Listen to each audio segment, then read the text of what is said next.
அனைவருக்கும் வணக்கம். பத்மாவதி கிச்சன் சேனலுக்கு உங்களை அன்புடன் வரவேற்கிறேன். நம்மளுடைய சேனலில் எளிமையான கோயில் வழிபாடு தாந்திரிய பரிகாரம் தான் போடுறாங்க. இந்த சேனலை சப்ஸ்கிரைப் பண்ணி வச்சுக்கோங்க. பக்கத்தில் இருக்க பெல் பட்டனை கிளிக் பண்ணி வச்சுக்கோங்க. நாங்கள் போடுற ஒவ்வொரு வீடியோ உங்களுக்கு உடனுக்குடன் அப்டேட் ஆகிட்டுருக்கும். இன்றைக்கி பிரதோஷங்க. அது சாதாரணமாக எல்லா நாளில் வர்ற பிரதோஷத்தையும் காட்டி ஆடி மாதத்தில் வர்ற பிரதோஷத்துக்கு ஒரு அதிகப்படியான சிறப்புன்னே சொல்லலாம். ஏன்னா ஆடி மாதத்தில் பொதுவாக எல்லா தெய்வத்தினுடைய அனுக்கிரகமும் நமக்கு அதிகமாகவே கிடைக்கும். அப்போ இந்த ஆடி மாதத்தில் பிரதோஷம், அதுவும் இன்றைக்கி வியாழக்கிழமையோடு சேர்ந்து வருதுனால குரு பகவானுடைய அருளும் இதில் சேர்ந்துருக்கு. இந்த ஆடி பிரதோஷத்தில் நம்ம சிவபெருமானை வழிபடும்போது நமக்கு எல்லா வித நன்மைகளும் கிடைக்குங்க. அதாவது நம்ம மனசில் என்ன நினைக்கமோ அந்த காரியங்கள் எல்லாம் நமக்கு சக்ஸஸ் ஆகும். தொழிலில் நல்ல ஒரு வளர்ச்சி உண்டாகும். இந்த பிரதோஷ நாளில் சிவபெருமானை நம்ம வழிபடும்போது நமக்கு சகல வித நன்மைகளும் உண்டாகுங்க. இதை எப்படி நம்ம இவரை வழிபடணும் அப்படின்னு பார்த்தீங்கன்னா, காலையில் எழுந்திரிச்சு குளிச்சுட்டு நம்ம பூஜை ரூமில் இருக்க சிவன் படம் இருந்ததுன்னா அந்த படத்தை நல்லா தொடச்சிட்டு பன்னீர் வச்சு நல்லா தொடச்சிட்டு அதுக்கு மஞ்சள் குங்குமம் சந்தனமெல்லாம் வச்சு அவருக்கு பிடிச்ச வில்வ மாலை வாங்கி போடுங்க. போட்டுட்டு நாங்கள் அவருக்கு அந்த படத்துக்கு முன்ன ஒரு அகல் விளக்கில் பஞ்சு திரியிட்டு நெய் ஊற்றி தீபம் ஏற்றி அவருக்கு ஏதாவது ஒரு நெய்வேத்தியம் வச்சுருக்க பாலில் சர்க்கரை போட்டு கூட நெய்வேத்தியம் வச்சுட்டு பழங்களை கூட நெய்வேத்தியமாக வச்சு தூப தீபம்லாம் காமிச்சு மனதார வழிபடுங்க. அதாவது உங்களுடைய என்னென்ன பிரச்சனை இருக்கோ அந்த பிரச்சனைகளை சொல்லி வழிபடுங்க. அந்த பிரச்சனைகள்லாம் கூடிய விரைவில் நிவர்த்தியாகி ஒரு நல்ல நிலைமையை உங்கள் வாழ்க்கையில் நீங்களே கண்கூடாக பார்க்க முடியும். விரதம் இருந்து பிரதோஷ வழிபாடு நடத்துகிறவங்களும் உண்டு. விரதம் இருக்கிறவங்க 3 நேரம் உணவு எதுவும் எடுத்துக்காமல் பிரதோஷ விரதத்தை மேற்கொள்ளலாம். இல்லை விரதம் இருக்க முடியாதுன்னு நினைக்கிறவங்க பால் பழம் கூட சாப்பிட்டுட்டு கூட நீங்கள் பிரதோஷ விரதத்தை மேற்கொள்ளலாம். அவங்கவுங்க உடல்நிலை அனுசரித்து நம்ம விரதம் இருக்கிறவங்க இருந்துக்கலாம். இருக்க முடியாதவங்களும் பால் பழம் சாப்பிட்டு கூட இந்த பிரதோஷ வழிபாடை நம்ம மேற்கொள்ளலாம்.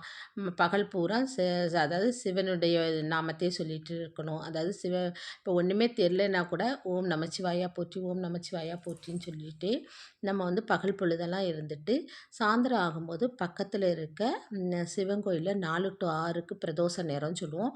அந்த நேரத்தில் போய் நீங்கள் சிவனுக்கு அபிஷேகத்துக்கு ஏதாவது நெய், பால், தேன், தயிர், அது இளநீர் என்ன முடியுதோ அதை வாங்கி கொடுத்துட்டு நீங்கள் அவருக்கு ஒரு வில்வ மாலை வாங்கி கொடுங்க. வில்வ மாலை வாங்கி கொடுத்துட்டு நீங்கள் அங்கே மனசார வழிபடுங்க. அங்கேயும் ஒரு நெய் தீபம் ஏற்றி வச்சுட்டு மனசார வழிபடுங்க. வழிபடும்போது நமக்கு சகலவித சௌபாக்கியங்களும் ஏற்படுங்க. நந்திக்கு அருகம்புல் வாங்கி கொடுங்க. நந்தி தேவரை நம்ம வழிபடும்போது நமக்கு சகலவித ஏன்னா சிவபெருமானுடைய வாகனமே நந்தி தேவர் தான். அந்த நந்தி தேவரை நீங்கள் வழிபடும்போது அங்கேயும் சகலவித சௌபாக்கியங்களும் உண்டாகும். நந்தியை நீங்கள் 3 முறை வலம் வந்தீங்க, நந்தி தேவரை நீங்கள் 3 முறை அப்படி வலம் வந்தீங்க அப்படின்னு சொன்னீங்கன்னா உங்களுக்கு நீங்கள் நினச்ச விஷயங்கள்லாம் சக்ஸஸ் ஆகுங்க. ஒவ்வொரு சுற்றுக்கும் ஒவ்வொரு விஷயங்கள் இருக்குது. அது நான் ஒரு வீடியோவில் சொல்கிறேங்க. இப்போ நீங்கள் நந்தி தேவரை ஒரு 3 தடவை நீங்கள் வலம் வந்துட்டு நீங்கள் வணங்கும்போது நீங்கள் என்ன விஷயம் நினைக்கிறீங்களோ அந்த விஷயம் உங்களுக்கு சக்ஸஸ் ஆகுங்க. இந்த பிரதோஷ நாளத்தில் நம்ம அதாவது 2 பேருக்கு அன்னதானமாக தயிர் சாதம் கொடுங்கங்க. அது ரொம்ப கூடுதல் பலனை உங்களுக்கு சேர்க்கும். பசுவுக்கு 2 வாழைப்பழம் இருந்தால் கொடுங்க. இல்லைன்னா அரிசி மாவில் சர்க்கரை கலந்து வெல்லம் கலந்து கொடுங்க. இப்படி கொடுக்கும்போது இன்றைக்கி ரொம்ப விசேஷமாக உங்களுக்கு அந்த பலனை கூட்டி தருங்க. இந்த பசுவுக்கு உணவு கொடுக்கறதுனாலையும் 2 பேருக்கு அன்னதானம் கொடுக்கறதுனாலையும் நம்மளுடைய பிரதோஷம் வழிபாடுங்கிறது நமக்கு கூடுதல் பலனை தருங்க.